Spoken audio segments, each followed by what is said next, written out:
While most early learning settings have at least one child with a disability, teachers often have little or no training in educating and caring for children with special needs.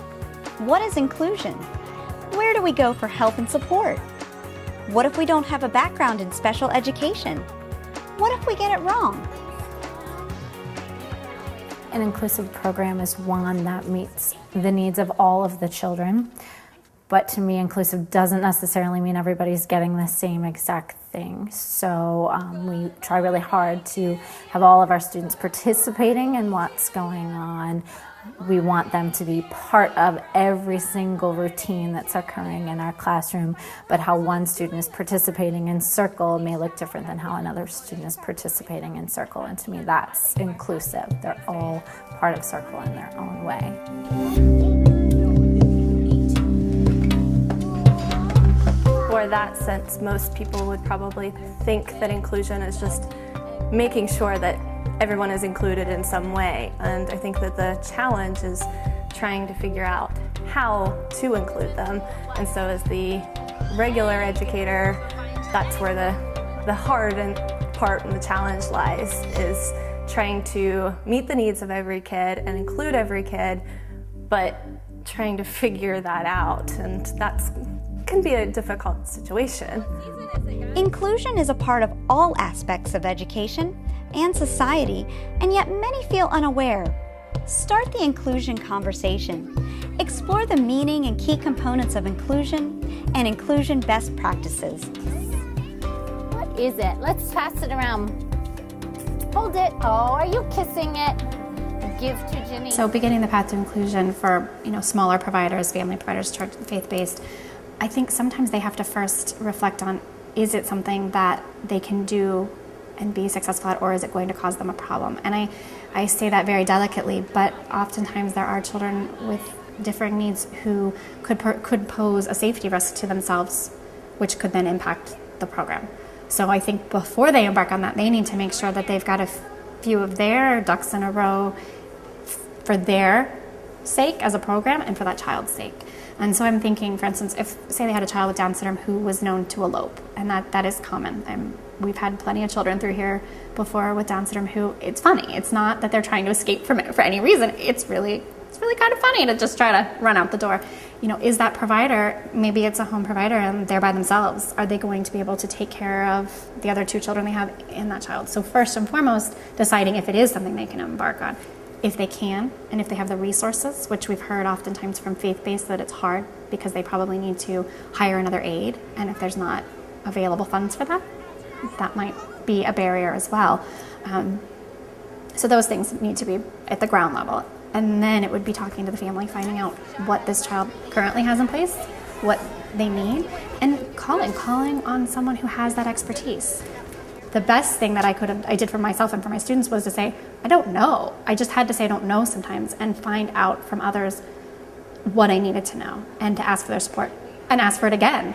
I think that's the thing too, is sometimes it's easy to have somebody come in once and say, okay, do all of these things, and it can be overwhelming. So you might walk away feeling overwhelmed, you might walk away feeling empowered, and then you might go to implement it and not feel as empowered.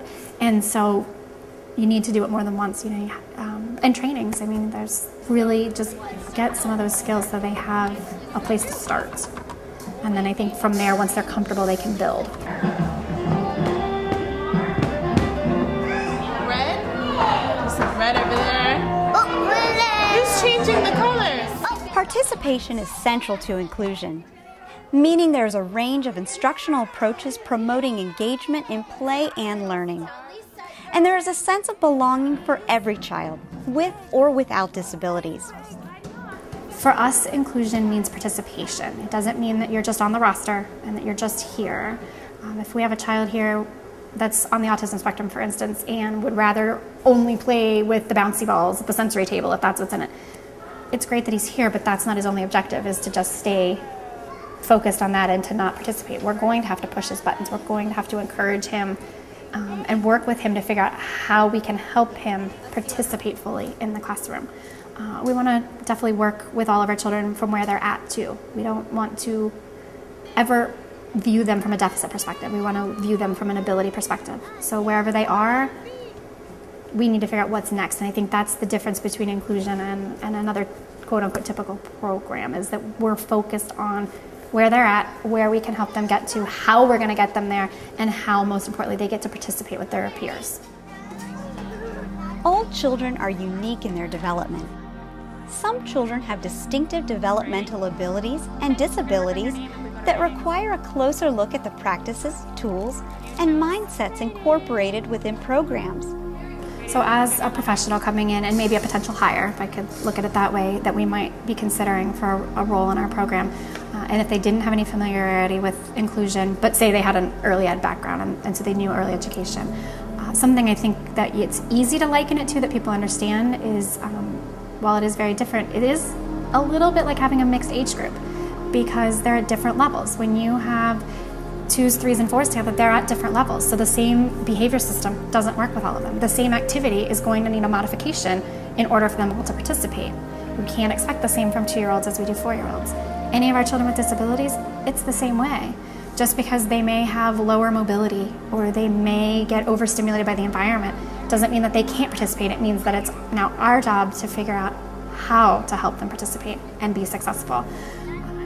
Inclusion involves putting into place a quality framework of supports, such as program philosophies and policies, professional development, specialized services and therapies, and opportunities for communication and collaboration among families and professionals.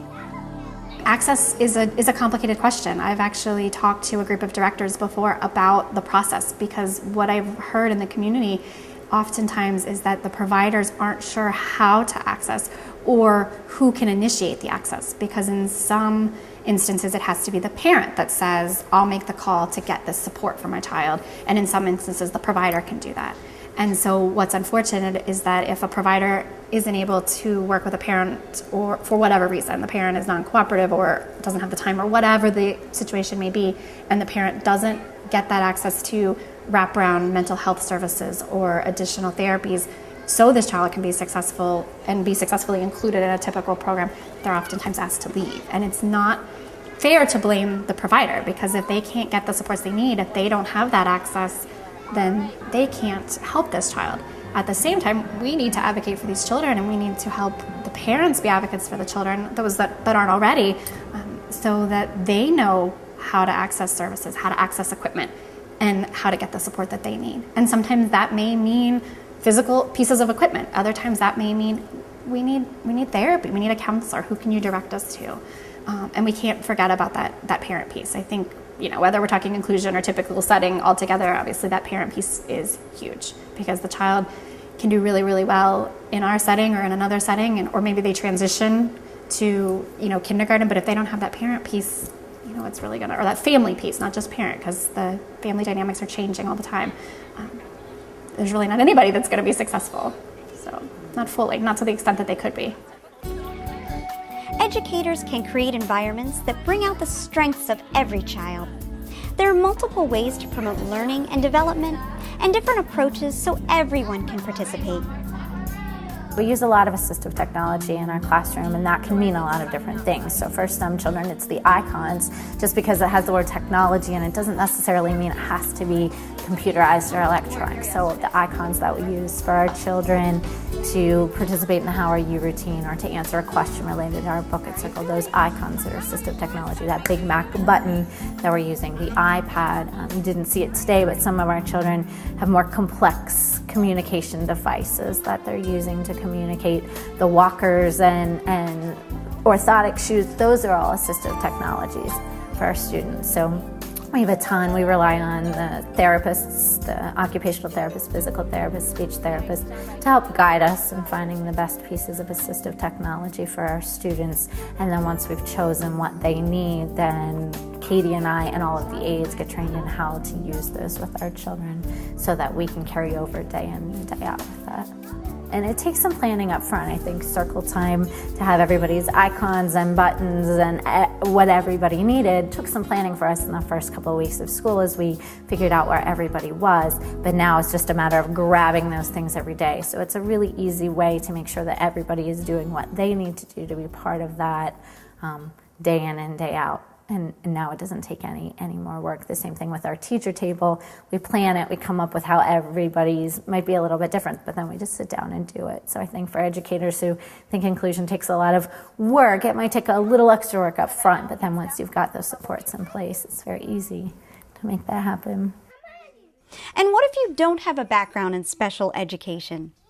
So I have my background is in early childhood and elementary, and so I don't have that special needs background, but it has been just such a joy working here and just interacting with the kids and seeing each child grow, because of course each child is continually growing and interacting in their own way, and so it's just great to be able to be a part of that. And yes, it's a challenge. It's hard because I do not have that special needs background, but that's where it is great that I have an amazing co-teacher that is willing to help me and to support me and continue to teach me. I've also taken a lot of training so that I was able to do that and learn different things from the trainings. And you know, I know that people don't have a co-teacher that are able to interact and have that background as well, but then they can rely on therapists or other people, their director or whoever, to help them and support them. We're going to eat them now. As early educators, as teachers in general, I think we value the children and we want to get to know them, but I think you have to dig a little deeper sometimes with children who learn differently, who process differently, who have different abilities, because what we may think is them just being stubborn may actually be that they can't retrieve that information or they aren't able to take that next step unless you've helped them either learn it or given them a modification to be successful. So, you know, it's a big challenge on staff. It's a really big challenge on staff. But I think when they are passionate about it and they see how much it benefits the children and the families, they're really motivated to keep doing it. And it means a lot of change. A lot of quick thinking on your feet sometimes in order for participation to be successful. Tell him, night-night, night-night. I think it's really important for any child, but particularly a child with special needs, to not be kept in a bubble. They're a child. They should be out playing soccer and getting dirty in the mud and doing all of those things. And so our philosophy in our classroom is, it doesn't matter. You're still going to do those things. We're still all going to go on field trips together. We're still all going to get down on the floor and wiggle like cats. We're all going to do it. We just might need to put different things in place so that you can play soccer or get down in the mud or whatever it is. But I just think that we try to hold our students to the same, all of our students to the same expectations. You're going to be a kid, you're going to play, you're going to be part of the day, and I think that's really important for our children. Some of our children who start here at Easter Seals, their parents are a little hesitant. They're not sure about sending them to school. They're not sure about letting them go play on the playground and roll in the mud and do those things. And we try to help those parents feel comfortable in knowing that they're a kid and they need to do these things, and we'll keep them safe and we'll find ways for them to do that. But they're a kid. They should be part of all those experiences. I think, that's hopefully where we're coming from now, and that more people are starting to realize that this is a child just like any other child. They just have some extra issues that they have to work through. And so as more people continue to see that and we educate people with that, then we will be able to better help these children and to be able to be in a collaborative classroom where the kids that are typically developing are interacting with them, and we are seeing it through their eyes, because they don't see them with a disability. They see them as their friend.